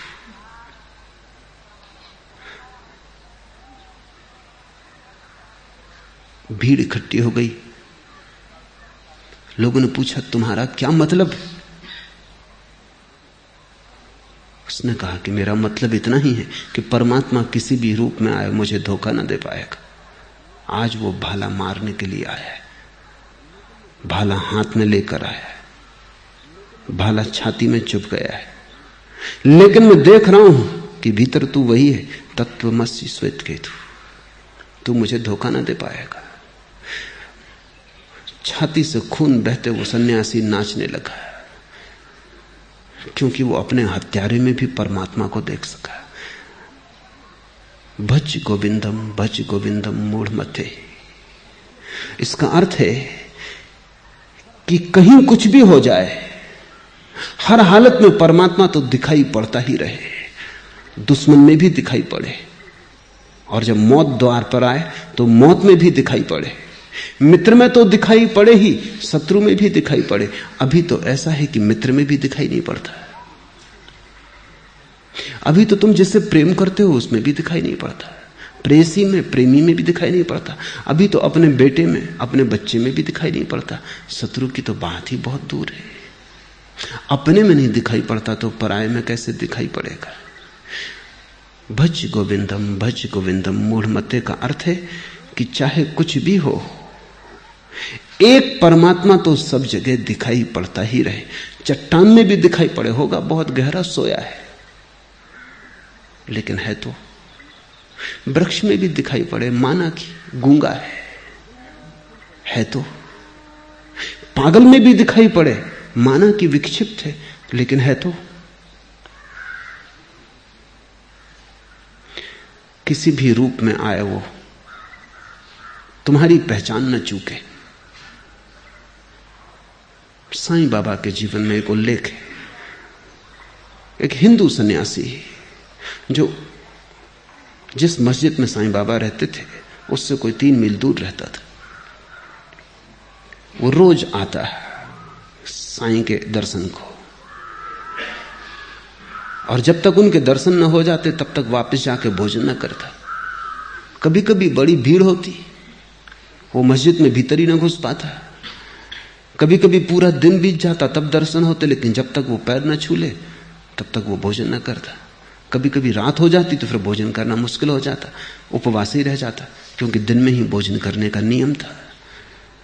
साईं बाबा ने उसे कहा, ना समझ, तुझे यहां आने की जरूरत भी नहीं, मैं वहीं आ जाऊंगा, मगर पहचानना, ऐसा ना हो कि मैं आऊं और तू पहचाने ना।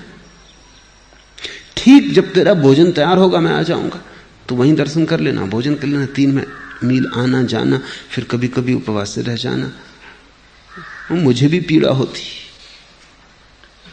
उसने कहा, ये तो बड़े सौभाग्य की बात है, तो कल मैं राह देखूंगा। कल उसने खाना जल्दी बना लिया, बड़ी खुशी से राह देखने लगा। कोई नहीं आया, एक कुत्ता आया। कुत्ते को भोजन की गंध मिल गई होगी, उसने उठाया डंडा का, भाग यहां से।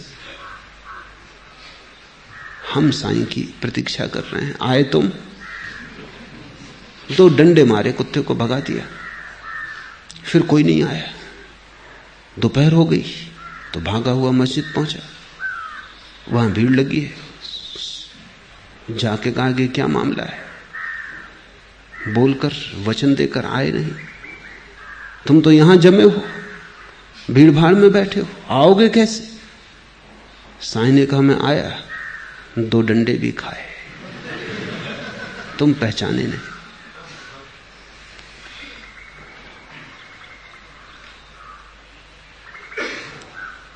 घबराया सन्यासी। 2 डंडे? उसने कहा कुत्ता आया था महाराज। साईं ने कहा वो मैंने पहले ही कह दिया था, पहचानना। आऊंगा जरूर। किस रूप में आऊंगा? उस समय कौन सा रूप सुलभ सरल होगा आने के लिए?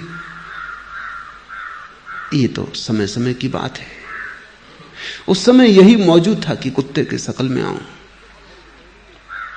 कोई दूसरा रूप उस वक्त भर दोपहरी में उपलब्ध भी ना था, वो कुत्ता ही वहां था। सो हम उसी पर सवार हुए। रोने लगा सन्यासी। उसने कहा एक दफा भूल हो गई, एक मौका और, कल चाहे कुछ भी हो पहचान लूंगा।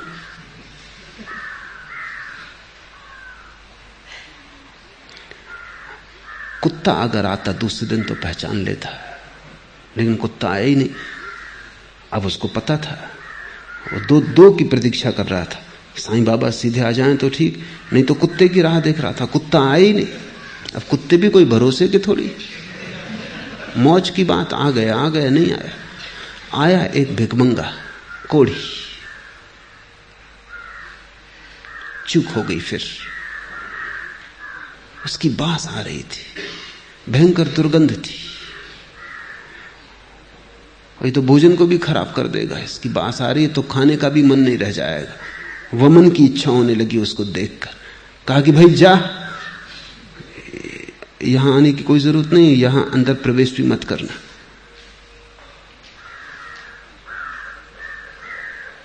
थोड़ा शक भी हुआ कि कहीं भूल तो नहीं हो रही, लेकिन ये कोढ़ी और साईं बाबा कोई तालमेल नहीं देखता। कुत्ता कम से कम स्वस्थ तो था। सांझ फिर गया, कहा कि आप आए नहीं, आपकी भी राह देखी, कुत्ते की भी राह देखी। साईं बाबा ने कहा आया था, लेकिन दुर्गंध तुझे जची ही नहीं। तूने दूर दूर धुतकार दिया। रोने लगा सन्यासी। कहा एक बार और। साईं बाबा ने कहा 1000 बार भी आऊं तू न पहचानेगा। पहचान तब संभव हो पाती है जब तुम जागते हो, जागे हुए होते हो। गोविंद को भजने का यही अर्थ है कि जो भी तुम्हें दिखाई पड़े गोविंद का भजन बन जाए। जहां से भी खबर आए उसकी ही खबर आए। हवा बहे तो उसकी याद, जल में कलकल नाद हो तो उसकी याद, पक्षी गीत गाएं तो उसकी याद, सन्नाटा हो तो उसका, शोरगुल हो तो उसका, बाजार हो तो उसका, शून्य हिमालय हो तो उसका, लेकिन उसकी याद हर जगह से आए। पत्ती, पखर, फूल, पत्थर, सब तरफ से उसकी याद आए। उसकी याद ही चारों तरफ बरसने लगे और तुम्हें घेर ले। जब भी तुम किसी की आंखों में झांको, उसी में झांको। और ये कोई कल्पना या काव्य नहीं है, ये तथ्य है, क्योंकि हर आंख से वही झांक रहा है। तुमने नहीं देखा, ये तुम्हारी भूल है। तुमने नहीं पहचाना, ये तुम्हारी नासमझी है। लेकिन हर आंख से वही झांक रहा है। लौट के अपनी पत्नी की आंख में ही झांक के देखना, या अपने छोटे बच्चे को पास बिठा लेना, उसकी आंख में गौर से झांकना। जल्दी ही तुम पाओगे बच्चा तो खो गया, निराकार मौजूद है। तुम जहां भी गहरे देखोगे उसी को पाओगे, जहां भी तुम उथला देखोगे चूक जाओगे। कमल के पत्ते पर जैसे तरल और अस्थिर होता है जल, वैसे ही यह जीवन अतिशय चपल और अस्थिर है। यह ठीक से समझ लो कि संसार अहंकार के रोग से ग्रस्त है और दुख से आहत। अतः हे मूढ़, सदा गोविंद को भजो। यहां तो सब बहा जा रहा है, प्रतिपल भागा जा रहा है, यहां कुछ भी स्थिर नहीं है। इस अस्थिर पर भवन मत बनाना। इससे तो रेत भी कहीं ज्यादा स्थिर है। यह संसार तो जल की धार है, इस पर भवन मत बनाना, अन्यथा पछताओगे। स्थिर को खोजो, सदा उस पर नजर रखो जो सब बहाव के बीच में भी ठहरा है। गाड़ी चलती है, चाक घूमता है, लेकिन कील ठहरी रहती। कील पर नजर रखो, कील में तुम उसे पाओगे, चाक में संसार है। संसार का अर्थ ही चाक है, इसलिए हम उसे संसार चक्र कहते हैं। वो घूमता चला जाता है, लेकिन जिसके सहारे घूमता है वो कील स्थिर है। अस्थिर को भी होने के लिए स्थिर का सहारा चाहिए, झूठ को भी जीने के लिए सत्य का सहारा चाहिए, स्वप्न के घटने के लिए भी सच्चा दृष्टा चाहिए, अन्यथा स्वप्न भी ना घट सकेगा। कमल के पत्ते पर जल जैसे तरल और अस्थिर होता है, ऐसा ही ये जीवन अतिशय चपल और अस्थिर है। इससे बहुत अपने को मत जकड़ लेना, अन्यथा तुम जकड़ोगे, पछताओगे, दुखी होगे। क्योंकि यहां कुछ रुक नहीं सकता, तुम रोकना भी चाहोगे ना रुकेगा, सब बहा जा रहा है। जवान हो, जवानी बह जाएगी। पकड़ोगे, कोशिश करोगे, पकड़ ना पाओगे, पछताओगे, पकड़ने में ही समय व्यय हो जाएगा। ये शरीर है, कल नहीं होगा। ऐसे बहुत शरीर हुए और नहीं हो गए। संसार एक चंचलता है, एक चपलता है, एक परिवर्तन है। यहां तुम अपना घर मत बनाना, ज्यादा से ज्यादा सराएं, रात ठहरे, सुबह फिर चल पड़ना है।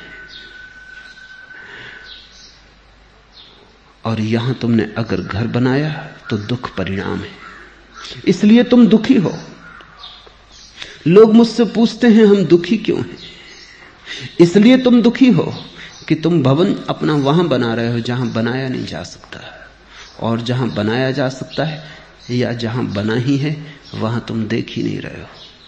तुम्हारी आंखें गलत दिशा में, इसलिए दुख है। दुख गलत के साथ जुड़ने का परिणाम है, गलत के साथ संग साथ कर लेने का परिणाम है। आनंद सत्संग है। जब तक धन अर्जित करने की शक्ति है तभी तक अपना परिवार भी अनुरक्त रहता है। बात बुढ़ापा आने पर जब शरीर जर्जर हो जाता है तब घर में कोई बात भी नहीं पूछता। अतः हे मूढ़, सदा गोविंद को भजो। अगर परिवार ही बनाना है तो उसके साथ बना लो, अगर विवाह ही रचाना है तो उसके साथ रचा लो। इस जगत के सब विवाह है, गहरे में तलाक है। इस जगत के सब संबंध बस ऊपर ऊपर नाम मात्र है, भीतर कुछ भी नहीं है। मुल्ला नसरुद्दीन एक लखपति बाप की बेटी के प्रेम में था और कहता था चाहे जीवन रहे कि जाए तुझे नहीं छोड़ सकता, मरने को तैयार हूं, अगर उसकी भी जरूरत हो शहीद हो सकता हूं, लेकिन तुझे नहीं छोड़ सकता। बड़ी बातें करता था। एक दिन लड़की बड़ी उदास थी और उसने नसरुद्दीन से कहा कि सुनो, मेरे पिता का दिवाला निकल गया। नसरुद्दीन ने कहा मुझे पहले से पता था कि तेरा बाप जरूर कोई ना कोई गड़बड़ खड़ी करेगा और हमारा विवाह न होने देगा। विवाह ही जिस कारण से कर रहे थे वही खत्म हो गए।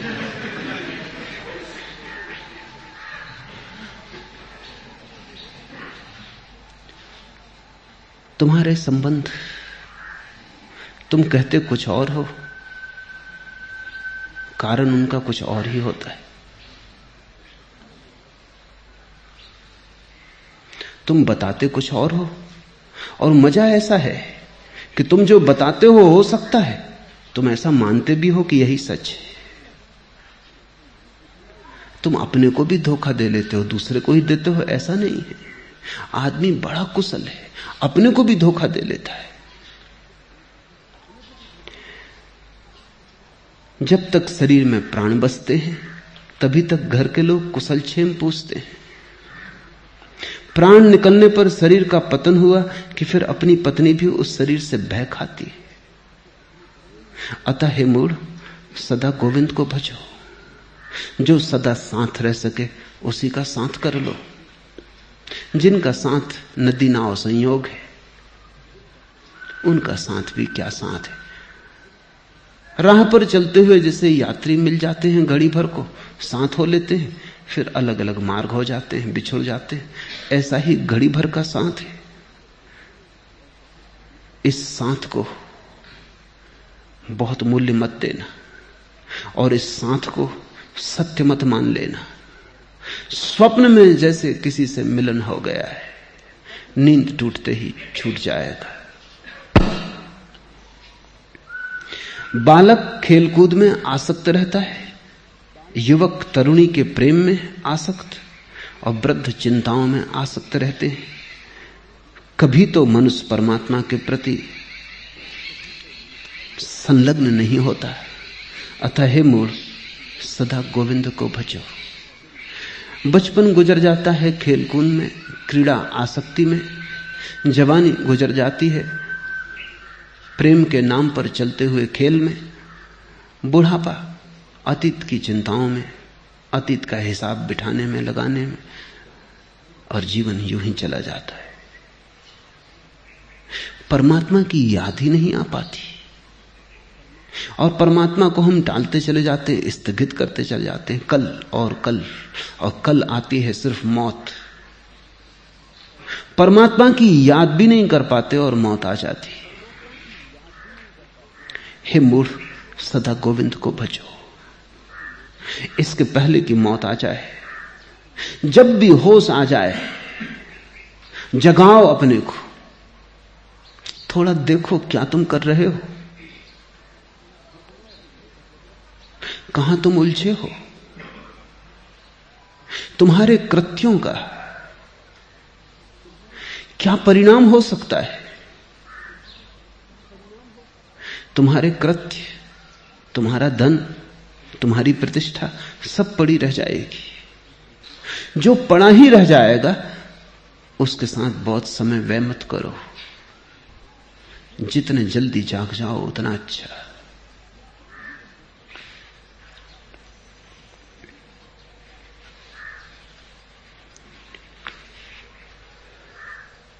जीवन के प्रति जिसकी आसक्ति नहीं टूटी, परमात्मा से उसकी आसक्ति नहीं जुड़ पाती। जीवन के प्रति अगर तुम बहुत अनुरक्त हो तो तुम परमात्मा को न पहचान पाओगे। रूप के प्रति जिसकी आसक्ति है वो अरूप को कैसे पहचानेगा। पदार्थ को जिसकी पकड़ है वो निराकार को कैसे पकड़ेगा। पृथ्वी पर जिसका सब कुछ लगा है वो आकाश की तरफ आंख भी नहीं उठाता।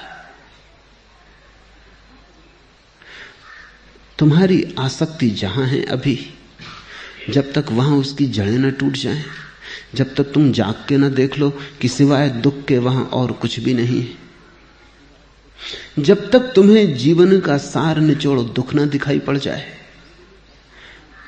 सुख का कितना ही प्रलोभन हो, मिलता सदा दुख है। सुख के कितने ही आश्वासन हो, मिलता सदा दुख है। सुख की तुम कितनी ही योजनाएं बनाओ, वे योजनाएं ऐसी हैं जैसे कोई तेल निकालने की चेष्टा कर रहा हो रेत को निचोड़कर। हाथ में कुछ भी नहीं आता, हाथ खाली रह जाते। खाली हाथ संसार से जाने की तैयारी हो तो परमात्मा की फिक्र करने की कोई जरूरत नहीं। लेकिन बहुत रोते हुए जाओगे। अगर भरे हाथ भरे हृदय जाने की तैयारी हो, आकांक्षा हो, तो जितने जल्दी परमात्मा का स्मरण करो और जितने जल्दी उसमें लीन हो जाओ और जितना ज्यादा से ज्यादा समय और शक्ति उसके स्मरण में लग जाए उतना ही शुभ है। एक ही चीज तुम्हें भर सकती है, वह परमात्मा है, और उसकी भर तुम चिंता नहीं करते हो। और जिनसे तुम कभी न भर सकोगे उनकी तुम चिंता किए चले जाते हो। मुल्ला नसरुद्दीन की पत्नी मरने के करीब थी, वो बिस्तर पर पड़ी, आंख उसने खोली और उसने कहा, सुनो जी, क्या तुम सच कहते हो कि मैं मर जाऊंगी तो तुम पागल हो जाओगे?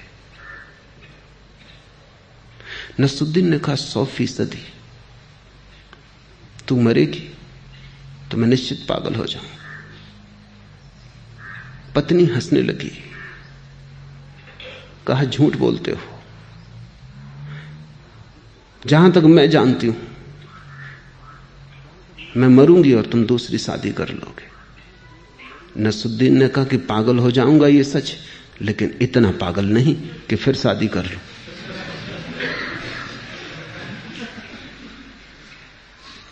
अगर जीवन को तुम गौर से देखो तो तुम दोबारा जन्म ना लेना चाहोगे, तुम फिर शादी ना करना चाहोगे, क्योंकि सिवाय दुख के और तुमने पाया क्या?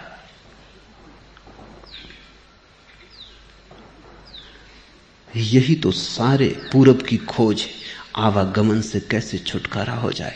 जिन्होंने जीवन को देखा उनकी एक ही आकांक्षा बची कि जीवन से छुटकारा कैसे हो जाए।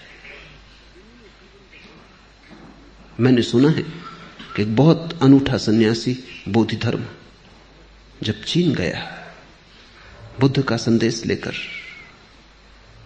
तो सम्राट वू ने उससे पूछा कि संक्षिप्त में मुझे बता दें, मेरे पास ज्यादा समय नहीं है, तुम देख ही रहे हो कि साम्राज्य बड़ा है और मैं ज्यादा सत्संग नहीं कर सकता, मुझे संक्षिप्त में बता दो कि जीवन की सबसे बहुमूल्य बात क्या है, सबसे बड़ा सौभाग्य क्या है। बोधि धर्म ने कहा, तुम समझ ना पाओगे, सबसे बड़ा सौभाग्य ये कि तुम पैदा ही ना होते। वो थोड़ा चौंका, ये कोई सौभाग्य की बात कर रहा आदमी कि तुम पैदा ही ना होते? पर निश्चित ही बोधि धर्म सौभाग्य की ही बात कर रहा है। बुद्धों की यही तो आकांक्षा है कि पैदा ना होते।